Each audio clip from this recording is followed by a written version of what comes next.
Jazallah Sayyidana Muhammadan khairan jazallah Sayyidana Muhammadan al-awwal.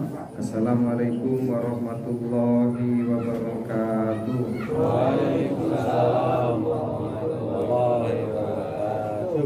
Alhamdulillah, alhamdulillahil qail fi kitabihil karim. A'udzu billahi minasyaitonir rajim. Wa qumu lillahi qanitin. Wassalatu wassalamu ala sayyidina Muhammadinil qail. Salli qa'iman wa illam tastati fa qa'idan wa illam tastati wa ala janbin wa ala alihi wa ashabihi wa mawala la haula wa la quwwata illa billah. Yang terhormat Sahibul Bait Bapak Ali Hamdan sekeluarga besar insyaallah berkah. Amin.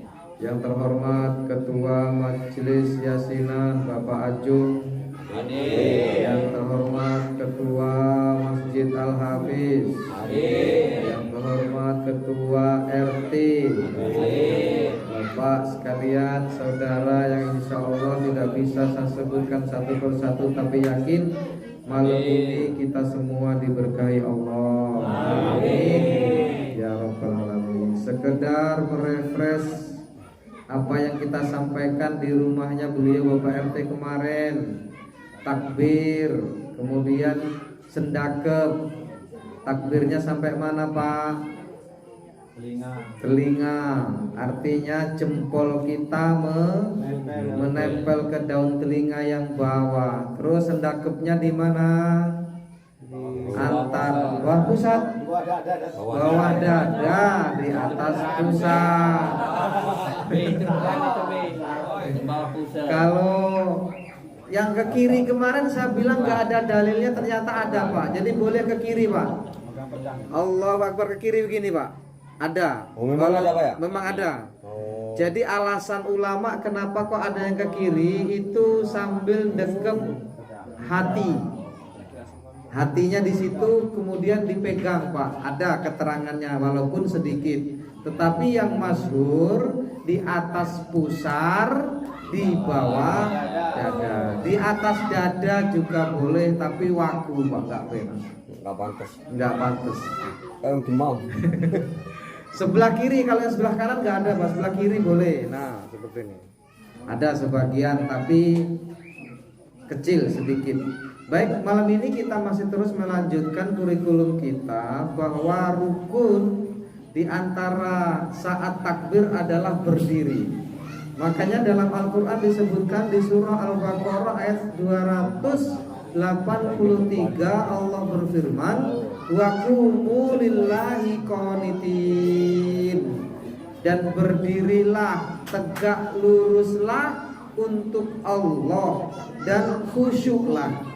Khusyuk kita bahas yang akan datang insya Allah. Khusyuk itu seperti apa sebenarnya?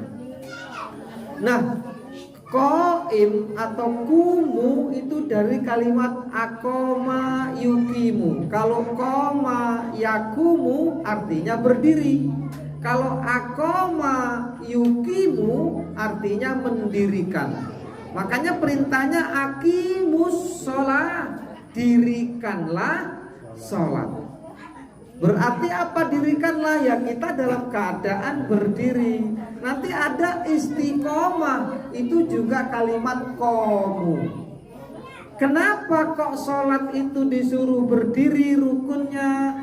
Karena berdiri itu bukti kesiapan Pak. Bukti kesiapan, bukti ketangguhan, bukti keperkasaan, bukti kekuatan. Ada tentara dipanggil komandannya, dia ngomong apa Pak? Siap. Berdiri apa duduk? Berdiri.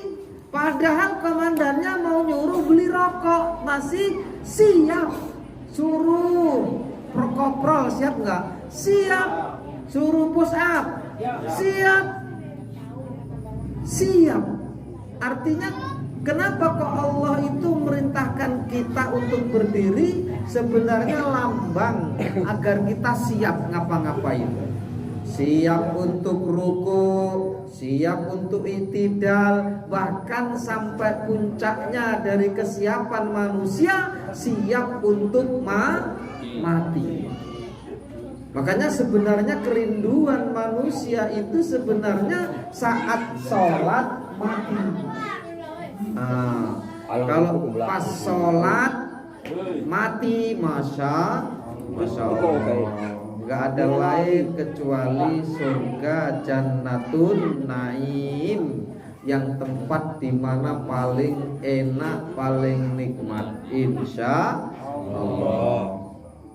Makanya Bapak hadirin sekalian yang dirahmati Allah, meski di sana tetap kita bahas juga bahwa ada ulama yang membolehkan duduk sholat itu, Pak, jika memang tidak mampu berdiri. Makanya Rasul bersabda, "Sholli qaiman." Hai, sholatlah dengan berdiri. Fa illam tastati, kalau nggak bisa berdiri, faqaidan. Kalau nggak bisa berdiri, duduk. Fa illam tastati fa ala jambin. Kalaupun duduk nggak bisa, tidur berbaring miring sebelah kanan. Ala jambin itu maknanya miring, Pak. Kalau miring nggak bisa, telentang. Telentang nggak bisa, pakai isyarat nggak bisa, baru mati disolatkan. Tetapi mazhab Asy-Syafi'i, Bapak, ternyata yang afdolnya berdiri ini hanya sholat wajib. Kalau mazhab Syafi'i sholat sunnah, meskipun kita bisa berdiri masih dalam keadaan boleh, Pak.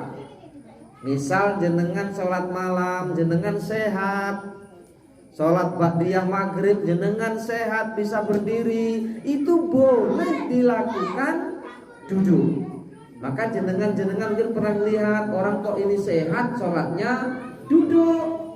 Sholat tarawih itu kalau di daerah saya karena mayoritasnya mazhabnya Syafi'i, banyak yang duduk, Pak. Dan kini kayaknya orang enek tak delok nih. Orang enek tak delok nih. Kayaknya aneh gitu, kok ini orang sehat sholatnya duduk, padahal boleh. Tetapi mayoritas ulama selain Asy-Syafi'i betul-betul diusahakan untuk berdiri. Bahkan dalam riwayatnya ada salah seorang sahabat itu, Bapak, sholatnya itu karena dia punya sakit rematik yang sulit untuk berdiri, itu pakai tambang, Pak. Jadi kakinya sama tangannya, perutnya itu diikat, kemudian ditempelkan di dinding biar dia bisa bersandar. Sakingnya dia pengen berdiri. Makanya man sholla qaiman, kata Rasul, siapa orang yang sholatnya berdiri, fahuwa afdol, maka dia lebih utama.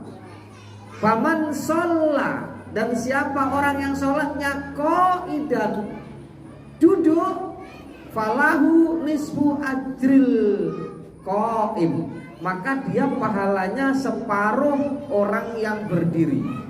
Artinya orang yang berdiri itu lebih utama. Misal nih, yang berdiri nilainya 100, maka yang duduk nilainya 50. Waman sholana iman, siapa orang yang sholatnya sambil tidur, falahu nisfu ajril qaid, maka orang yang tidur tadi sholatnya pahalanya separuh orang yang sholat dengan duduk. Maka yang paling bagus yang mana? Yang berdiri. Maka berdiri ini makanya disebut afdolul sholat, sebaik-baik, seutama-utama sholat. Gitu, Pak. Artinya begini, Pak, sakingnya kita itu nggak boleh meninggalkan sholat. Makanya perintahnya aqimus sholat, dirikanlah sholat. Makanya dirikanlah itu juga sambil berdiri, koma, terus menerus. Perintah dalam Al-Quran gak ada if'alus sholah, kerjakan sholah, i'malus sholah, kerjakan sholah, tapi aqimus sholah, dirikanlah sholat. Kenapa kok kalimatnya istiqomah atau dirikanlah? Agar dilaksanakan terus menerus. Kapan berhentinya? Berhentinya saat kita sudah mati. Ada pertanyaan Bapak? Enten. Baik, tutup dengan bacaan kafat majelis subhanakallahumma bihamdika asyhadu an la ilaha illa anta astaghfiruka wa atubu ilaik. Assalamualaikum warahmatullahi wabarakatuh.